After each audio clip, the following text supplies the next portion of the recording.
नमस्कार दोस्तों, OCN network में आपका स्वागत।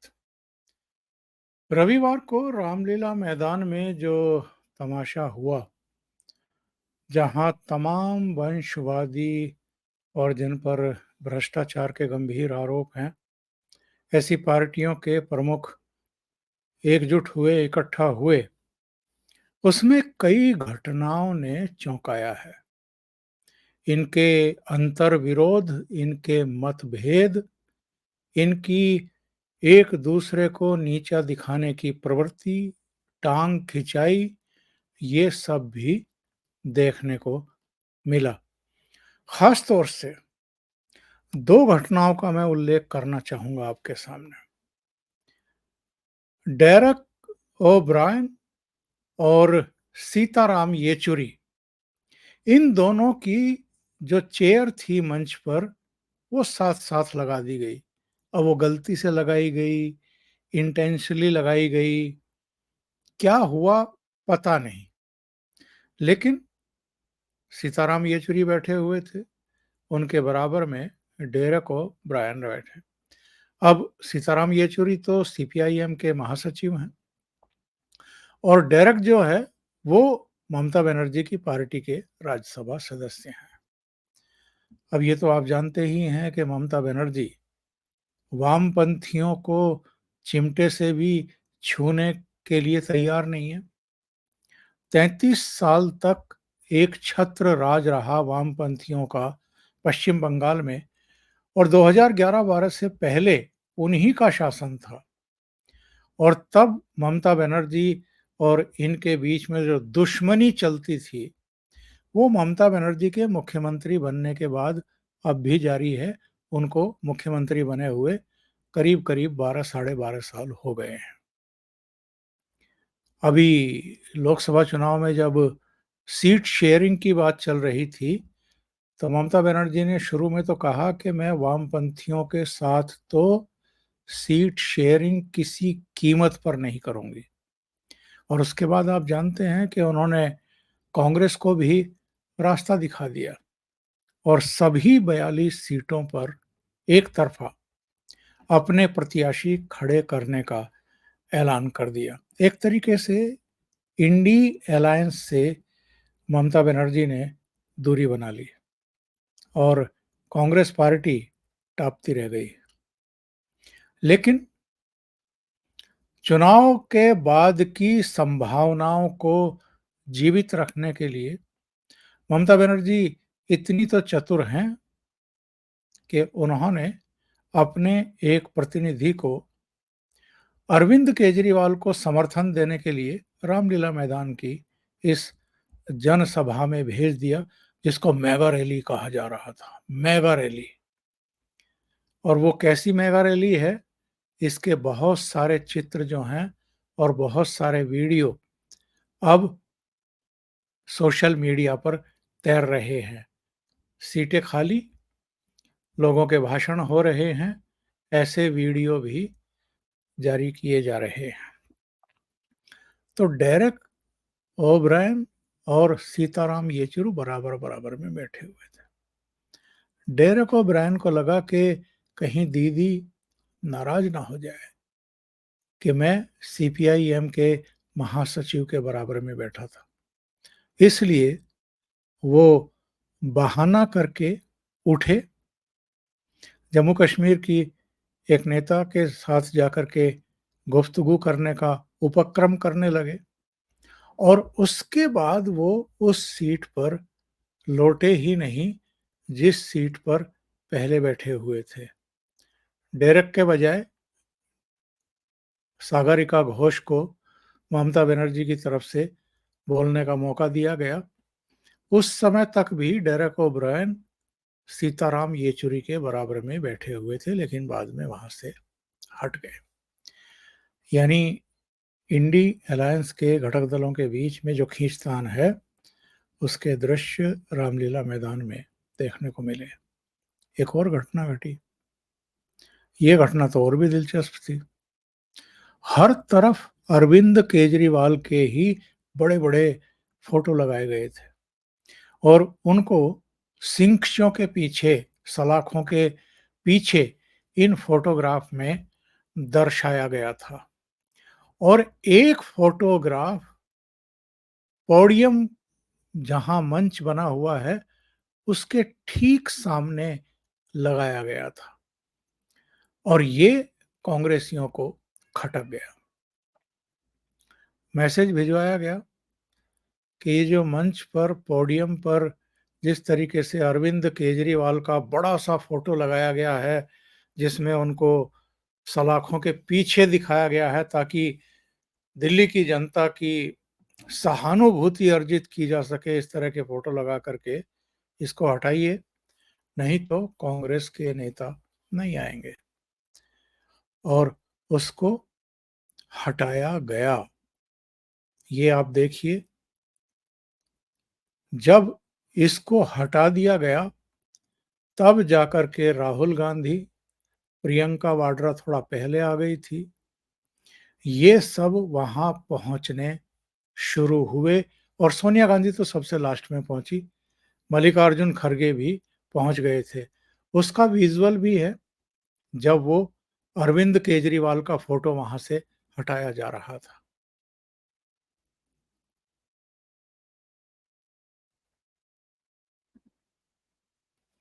30 मार्च को यानी एक दिन पहले जयराम रमेश ने मीडिया से बातचीत करते हुए क्या कहा था? उससे भी आम आदमी पार्टी और कांग्रेस के जो मतभेद हैं इस रैली को लेकर के और इस रैली के एजेंडे को लेकर के, वो सामने आ गए थे। जयराम रमेश ने कहा था कि साहब ये किसी व्यक्ति विशेष की गिरफ्तारी को लेकर के रैली नहीं बुलाई गई है, मेगा रैली नहीं बुलाई गई है। ये तो इंडी गठबंधन यानी इंडिया अलायंस की बैठक है, जनसभा है और इसमें व्यक्ति विशेष की गिरफ्तारी या इस तरह का कोई मसला नहीं है। लेकिन जब संडे को ये मीटिंग हुई तो हर तरफ अरविंद केजरीवाल के ही फोटो लगे हुए थे। राहुल गांधी के, सोनिया गांधी के, मल्लिकार्जुन खड़गे के या उनकी बहन राहुल गांधी की प्रियंका वाड्रा के फोटो वहां दिखाई नहीं दिए।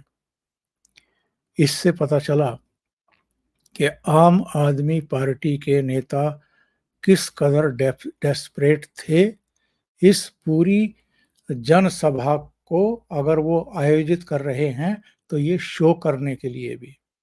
और जिस तरीके से अरविंद केजरीवाल की पत्नी यानी सुनीता केजरीवाल को हाईलाइट किया गया, उनको बोलने का मौका दिया गया और उन्होंने जिस तरह का भाषण दिया उससे भी कांग्रेसियों का माथा ठनका। इन्होंने तो केजरीवाल को शहीद बता दिया। इन्होंने कहा कि मुझे कई बार तो लगता है कि जब फ्रीडम स्ट्रगल चल रहा था, राष्ट्रीय आंदोलन चल रहा था, तो वो एक स्वतंत्रता संग्राम सेनानी थे। ये भगत सिंह का और डॉक्टर अंबेडकर का चित्र तो लगाते ही हैं जब बोलते हैं आजकल। खुद को भगत सिंह का चेला बताते हैं। इसको लेकर के भी कांग्रेसियों की भवें तनती रही हैं कि भाई काहे के तुम भगत सिंह के चेले हो, का कर्म क्या कर रहे हो और शो क्या कर रहे हो।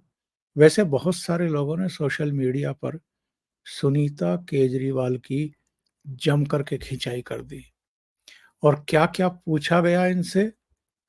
देखिए, अमात्य राक्षस कहते हैं आदरणीय सुनीता भाभी के आज के भाषण के बाद पार्टी का पूरा आईटी सेल शांत है।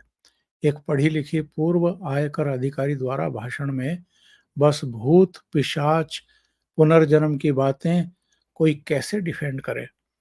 वैसे भाभी जी बताएंगी कि 1947 से 1966 तक आदरणीय की आत्मा कहाँ भटक रही थी।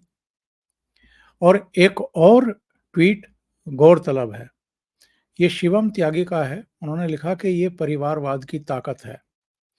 आतिशी दिन रात मेहनत करती हैं, पार्टी खड़ी करने में उनकी महत्वपूर्ण भूमिका है और तो और अपना नाम भी बदल लिया और फिर भी कुर्सी पीछे कुर्सी पर हैं।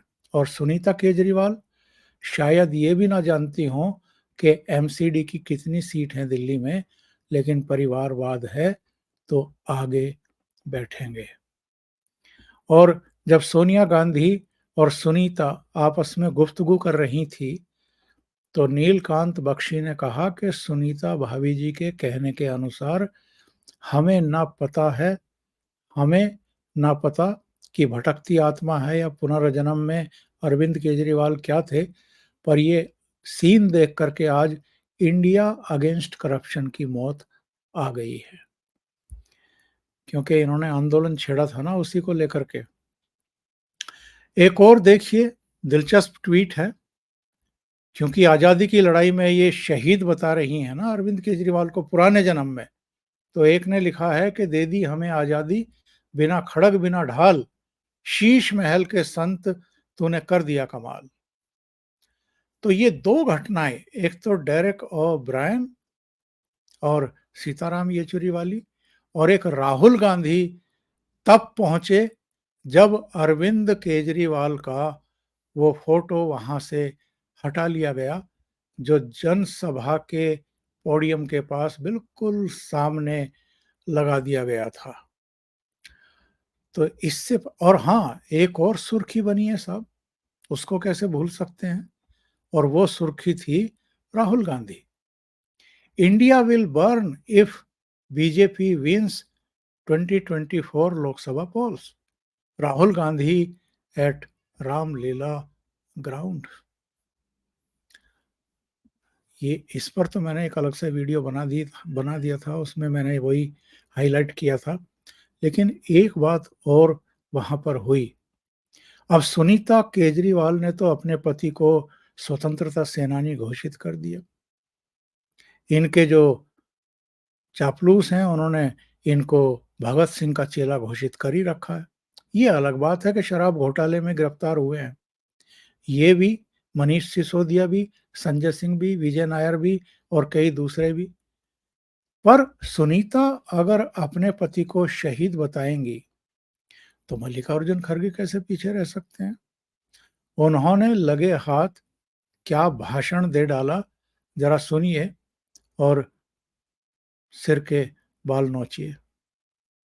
आजादी दिलाने के लिए लड़ा, खून बहाया, देश को एकता रखने के लिए श्रीमती इंदिरा गांधी जी अपनी जान दी, राहुल गांधी जी अपना जान दिए, उनके शरीर के टुकड़े टुकड़े हो गए।